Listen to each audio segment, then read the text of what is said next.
What happens when two of country music's biggest voices clash on live television in a way nobody saw coming? The tension in Studio 6B was so thick you could cut it with a knife as Blake Shelton settled into the familiar red chair across from Kelly Clarkson. What started as routine promotional banter quickly spiraled into something far more explosive than anyone anticipated. Before we dive into this incredible confrontation, make sure you hit that subscribe button and drop a comment below telling us what you think really happened here. Trust me, you're going to want to stick around for every single word of this exchange. The show had been running smoothly for the first 20 minutes. Kelly, ever the professional host, had guided Blake through the usual talking points about his latest album, upcoming tour dates, and life on his Oklahoma ranch. The audience was eating it up, laughing at his trademark dry humor and country charm. But something shifted when Kelly brought up his recent comments about the changing landscape of country music. "You know, Blake, there's been some interesting discussion lately about your thoughts on where country music is heading," Kelly said, leaning forward slightly in her chair. "You mentioned in a recent interview that some artists today are, and I quote, losing the heart of what country music really means." Blake's expression tightened almost imperceptibly. "Well, Kelly, I think that's been taken a bit out of context."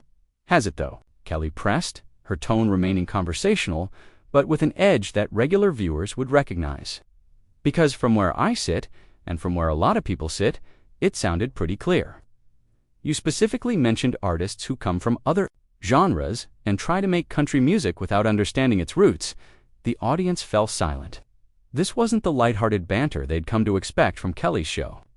Blake shifted in his seat, his jaw setting in that stubborn way that voice fans knew meant trouble was brewing. "Look, Kelly, I respect what you do. I really do," Blake said, his voice carrying that Oklahoma drawl but with steel underneath. "But country music isn't just about having a good voice and putting on some boots. It's about authenticity, about living the life you're singing about." Kelly's eyebrows rose slightly. "Are you suggesting that some of us who've crossed into country haven't lived authentic lives? Because that's certainly how it's coming across." "I'm not suggesting anything," Blake replied, his voice getting sharper. "I'm stating facts. There's a difference between understanding country music from the inside and just deciding you want to try it out because it's popular." The tension was palpable now. Kelly's smile had become more forced, and even the usually animated studio audience seemed to sense they were witnessing something unusual. The cameras caught every micro-expression, every subtle shift in body language. As two powerhouses of the music industry found themselves on opposite sides of a conversation neither had expected. "That's interesting," Kelly said, her tone cooling noticeably, "because I seem to remember someone else who started in rock music before finding their way to country. Someone who won a Grammy for a duet with a pop artist. Ring any bells?" Blake's face flushed slightly. "That's completely different, and you know it." "Is it though, Blake? Help me understand how it's different. Because from where I'm sitting, it looks like the same path a lot of us have taken. We follow the music wherever it leads us. The difference," Blake said, his voice rising slightly, "is that I didn't just wake up one day and decide country music looked profitable. I grew up on a farm in Oklahoma. I lived in a trailer, I worked construction, I earned my place in country music. The studio had gone dead quiet. Even the production crew seemed frozen, uncertain whether they should intervene or let this unexpected drama play out." Kelly's face had hardened, and her next words came out measured and deliberate. "So what you're saying is that those of us who grew up differently, who had different experiences, somehow don't deserve to be part of country music? That our stories aren't valid because they don't match your specific biography? That's not what I'm saying at all," Blake shot back, but his defensive tone suggested otherwise. "Then what exactly are you saying, Blake? Because right now, sitting here on my show, it sounds like you're gatekeeping an entire genre of music, based on some arbitrary standard of what constitutes real country living." Blake leaned forward aggressively. "There's nothing arbitrary about it, Kelly. Country music has always been about real people, real struggles, real life. Not about manufactured personas and calculated career moves." The words hung in the air like a challenge. Kelly's face went through several emotions in rapid succession: surprise, hurt, and then something much colder. When she spoke again, her voice had dropped to a dangerously quiet level. "Manufactured personas," calculated career moves. Blake, are you seriously going to sit there on my show and suggest that my connection to country music is fake? I'm not talking about you specifically, Blake said, but his backpedaling was obvious and clumsy. No, I think you were talking about me specifically, Kelly replied, her composure cracking slightly. Because this whole conversation started with, you're talking about artists from other genres, and now you're talking about manufactured personas while sitting across from someone who's done exactly what you're criticizing. Blake realized he'd painted himself into a corner, but instead of backing down, he doubled down. Look, Kelly, you're a fantastic singer. Nobody's disputing that. But singing country songs doesn't automatically make someone a country artist. The audience gasped audibly. Several people in the front row exchanged shocked glances. This had gone far beyond uncomfortable. It was becoming genuinely hostile territory. Kelly sat back in her chair, staring at Blake with an expression that could freeze hell over. Wow, she said quietly. Just wow. So, according to Blake Shelton, I can sell millions of country albums, top the country charts, win country music awards, but I'm still not a real country artist because I didn't grow up on a farm. That's not what I meant, Blake started, but Kelly cut him off with a raised hand.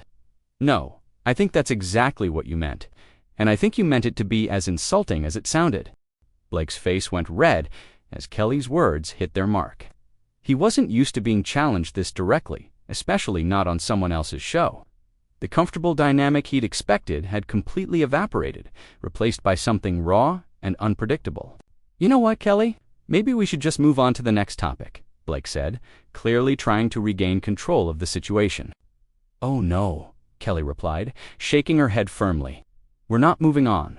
You came on my show and essentially called my career fake. I think my audience deserves to hear you explain that statement. The production crew was in full panic mode now. Through the glass partition, producers could be seen frantically making phone calls and gesturing wildly. But Kelly was in full control of her domain, and she wasn't about to let Blake Shelton off the hook that easily. I never said your career was fake, Blake protested, but his voice lacked conviction. You said I wasn't a real country artist, Kelly shot back. You said country music isn't about manufactured personas while looking directly at me. What exactly am I supposed to take from that? Blake ran his hand through his hair, a nervous gesture that betrayed his growing discomfort. Look, this whole conversation has gotten blown out of proportion, has it? Because from where I'm sitting, it seems pretty proportional to the insult you just delivered. Tell me, Blake, what makes you the authority on who gets to be country and who doesn't? I've been in this business for over 20 years, Blake replied defensively. And I've been in the music business for over 20 years too, Kelly countered. I've worked with country artists, I've sung country songs, I've lived country experiences. But apparently none of that counts, because I didn't start there. The audience was completely captivated now. This wasn't just entertainment anymore. It was a real confrontation between two major figures in music, playing out in real time. Blake looked around the studio as if searching for an escape route. You're twisting my words, he said finally. Am I? Then untwist them for me. Explain to me and everyone watching exactly what you meant when you talked about manufactured personas and calculated career moves, because it sure sounded like you were talking about artists like me. Blake's composure was cracking visibly now. Fine, you want honesty? I think there's a difference between artists who grew up country and artists who decide to try country because it's trendy. Trendy? Kelly's voice rose sharply. You think I made country music because it was trendy? Blake, I made country music because I love country music, because those songs spoke to me, because I felt connected to them.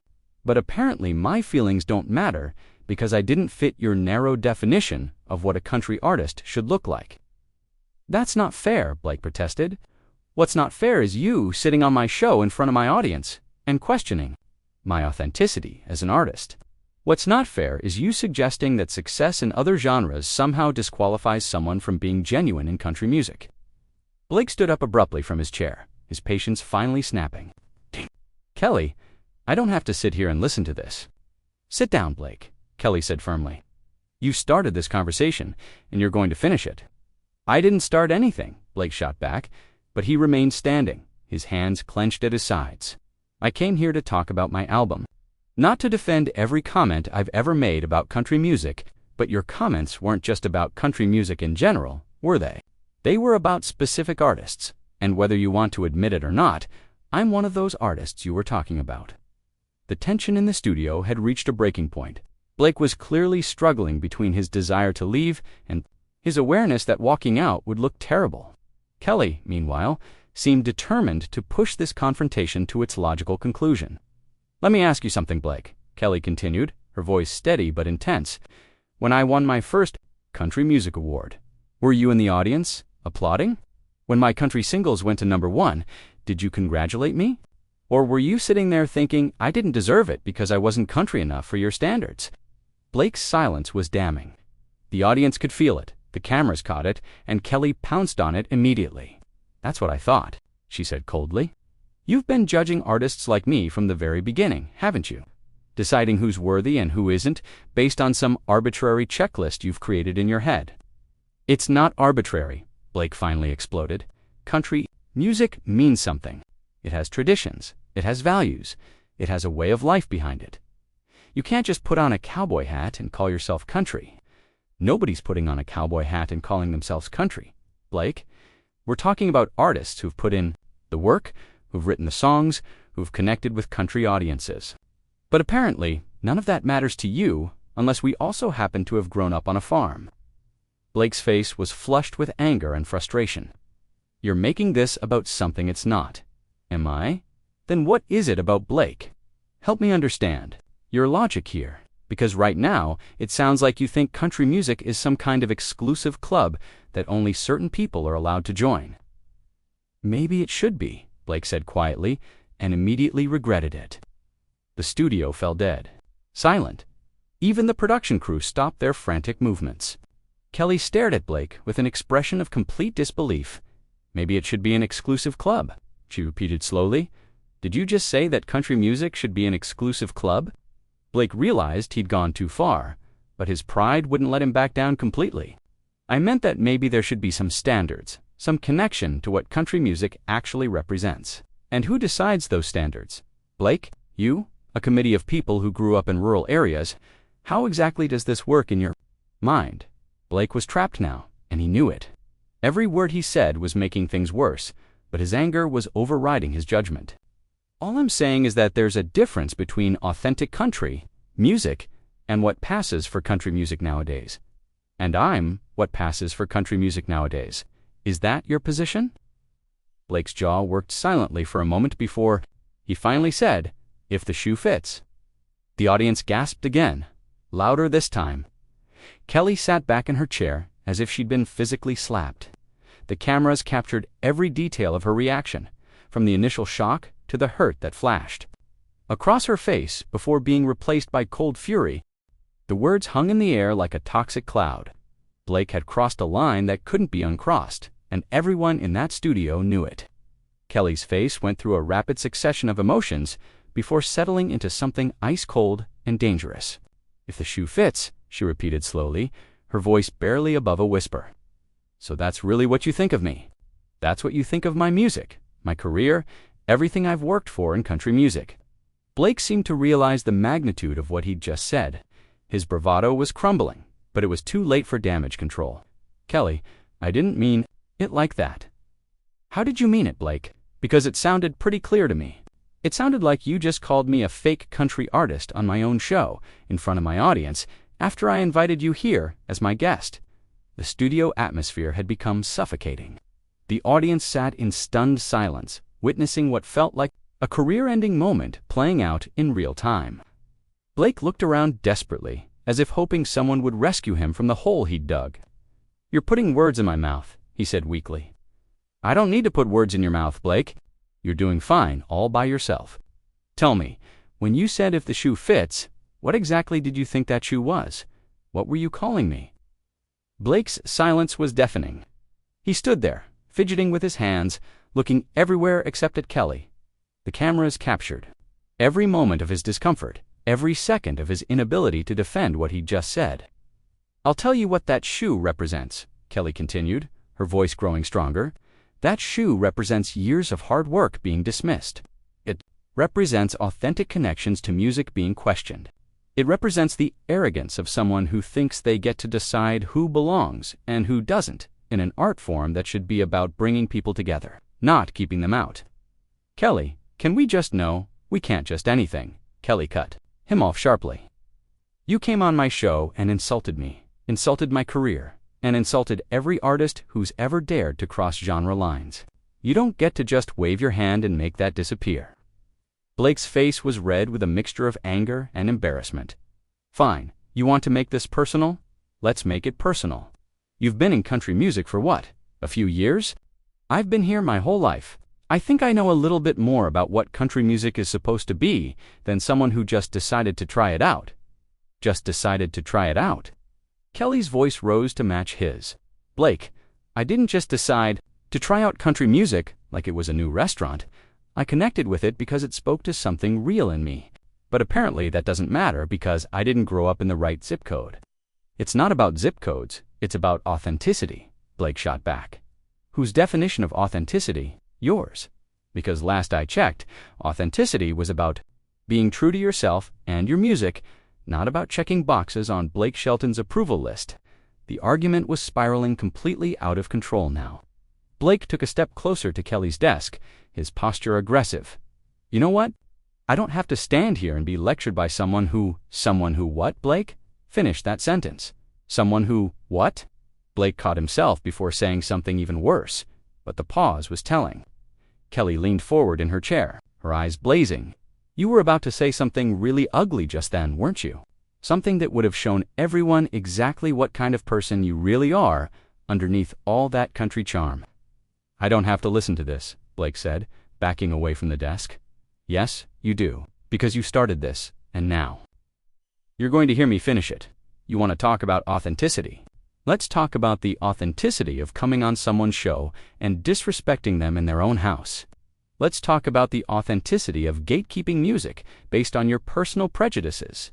Blake was clearly done with the conversation.